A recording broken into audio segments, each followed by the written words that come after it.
장동혁 대표의 단식 8일차입니다.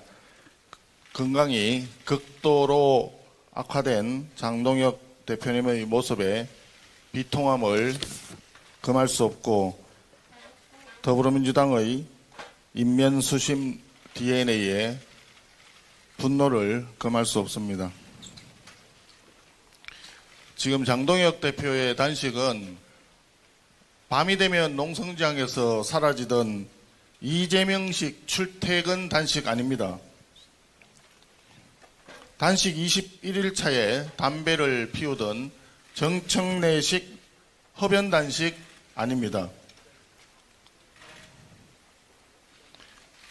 20일이고 30일이고 꼼수를 부리던 거짓 민주 단식이 아니라 국민을 위해 목숨을 건 진심 국민 단식입니다. 그런데 더불어민주당은 야당 대표의 단식에 대해서 침묵과 무시만 또 못한 조롱을 일삼고 있습니다. 아주 반인륜적인 행태입니다. 어제 이재명 대통령도 기자간담회에서 MBC 기자와 짜고 치는 고스톱 같은 질문 답변을 주고받으면서 장동혁 대표의 목숨을 건 쌍특검 요구를 협상 지연 전술이라고 왜곡 선동했습니다. 한마디로 너무나 비정한 사람들입니다. 특검의 존재 이유는 살아있는 권력에 대한 수사입니다. 쌍특검 도입의 목적은 집권 여당의 실세 의원들이 관련되어 있는 살아있는 권력의 비리를 수사하자는 국민적인 요구입니다. 특히 이재명 대통령은 김병기 의원 공천 뇌물 사건 당시 당대표였습니다. 당시 소위 친명횡재, 비명횡사, 공천의 총책이 이재명 대통령이었고 칼잡이가 김병기 의원이었습니다. 칼잡이의 뇌물수수 의혹을 당 차원에서 은폐를 했다면 그 범죄 은폐의 정점은 당시 당대표였던 이재명 대통령이라고 보는 것이 타당할 것입니다. 그렇기 때문에 한간에는 더불어민주당 공천 뇌물 카르텔의 정점이 이재명 대통령 아니냐는 소문이 나오는 것입니다.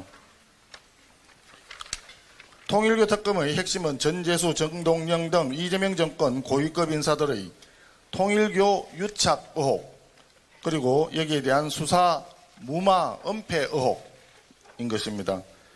우리 당에 대한 통일교 관련 수사는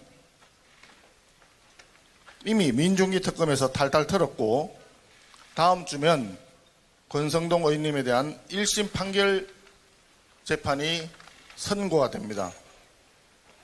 그렇지만 이재명 정권 인사들의 통일교 유착 의혹은 수사조차 받지 않았습니다. 민중기 특검은 전재수 전 장관 등에 대한 진술을 확보하고서도 공소시효가 다 될 때까지 4개월 넘게 깔아뭉개다가 뒤늦게 언론에 보도되자 경찰에 이첩하기도 했습니다. 쌍특검 거부는 살아있는 여당 권력의 비리에 대한 수사 거부이자 드러나지 않은 몸통에 대한 수사 거부입니다. 이제 이재명 대통령께서 답해야 할 것입니다. 통일교 게이트 특검, 공천 뇌물 특검, 쌍특검을 수용하기 바랍니다.